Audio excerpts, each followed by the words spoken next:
Hi guys, so it's Stephanie here with a presentation on Beam's interactive music system. So I actually chose this AT device because I have never heard anything about it and I wanted to learn something new. So it is actually a laser-based music device, and there are four beams that come out, two from each side. You can see it in this image, and it's pretty cool. What it does is if you break the laser field in any kind of way, then it emits a sound. So it's actually an interactive music system that uses lasers to trigger musical instruments. It has sound effects, songs, and more, and the device can be used by a person of any age, physical or cognitive ability, anyone that's blind or has any low vision functioning. There's really unlimited possibilities with this device.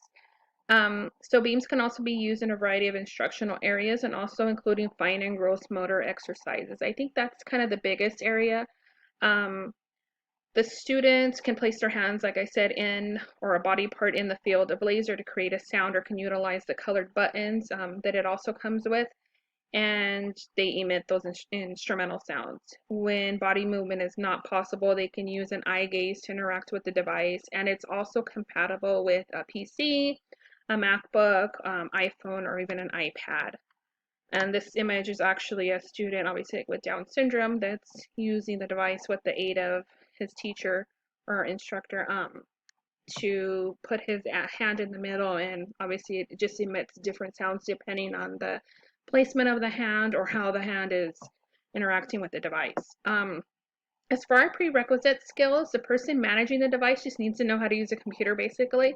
You basically plug it in on a USB, it connects to it, and you're able to select a song, and based on the song you select, whether you upload or use one off of their list, which there's quite a bit, um, it uses those beats from that song to interact with the student or user.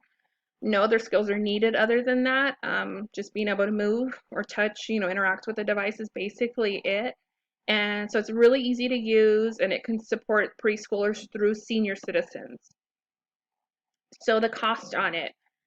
There is a life skills bundle, and that's the one that's usually used with instruction in the schools. For self-contained classrooms serving students with an array of abilities, that one costs right under $800 at $799.95. And what's included in it is that, so it's a Beams professional kit. There's life skills lesson plans.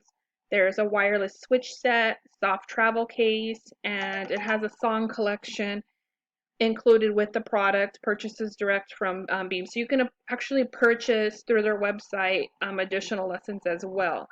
Um, in addition to that, there are other options. They have just a straight professional edition, which is lower. It's about $350. And then they have one specifically tailored for therapy and music therapy, and those run $500 each, so $499.95. I did a little bit of research, and there is an app on Apple that is free. So I did see a few videos where the instructors were utilizing it like on an iPad, and everything that way is touch. Obviously you can't strum or stick, put your hand through the laser like on the actual device itself. But if it's on an iPad or some kind of device, whether a computer or whatnot, then you would just do touch, and it works the same way. So, and again, those additional lessons are available at an additional charge. So needed training. No training is needed other than, like I said, for you to be able to use a computer or just kind of be a little savvy with, opening a program basically. And just to understand the different movements, how they translate to the different beats emitted in relation to the song chosen. So you can specifically like just put a finger in there. You can put your whole hand, which would emit like a deeper sound. You can actually strum like if you were strumming on a guitar. It's really cool the way the interactions are on this device. Um, so the different hand movements, emit a different type of sound. So again, there's no specific instruction other than kind of showing our students how it works and what can be done with it. I think once we show them and kind of interact with them, putting their hand there, they kind of get the hang of it. And what's really nice is that they have kind of the creative ability to kind of create their own sounds. and play with it.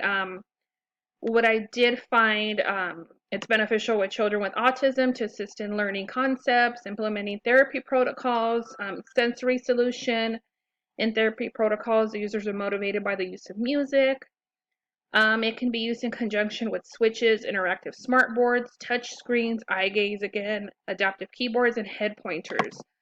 So it also helps our students with cause and effect, directionality, sequencing, fine and gross motor skills, common core subjects, rewards, incentives, recreation, and more. So something that I saw, and I guess the main focus of this thing is for gross and fine motor. And they said a lot of the students came to them with very limited mobility. And in starting to use it, it just increased their engagement, increased their motivation. So after using it for a very short time, a lot of their students were just more mobile. They're, being able to, use their arms and hands more. It was just like the way that the videos that I watched, parents said that the students were much more engaged and just kind of broke out of their shell with this. So I think in addition to that stuff, it can be used like even they were saying as far as sorry, it can be used with syllables. So if we're clapping out for a student that couldn't clap, they can use, to touch and make those sounds with our syllable counts. Even in counting, just to be able to use it even in a response, do it once if you were saying yes and two for no, something like that. So it's kind of unlimited, unlimited list for what the uses are, but I think this would be something really great to be able to use in a classroom, not for just one specific student. The pros and cons, I would say the pros are the creativity element, and it's controlled by the user. Another pro is how friendly the Beamz is, and user friendly, sorry, that it really doesn't take much to start it up, and you're able to use it through a variety of sources in conjunction with others to support the user's needs.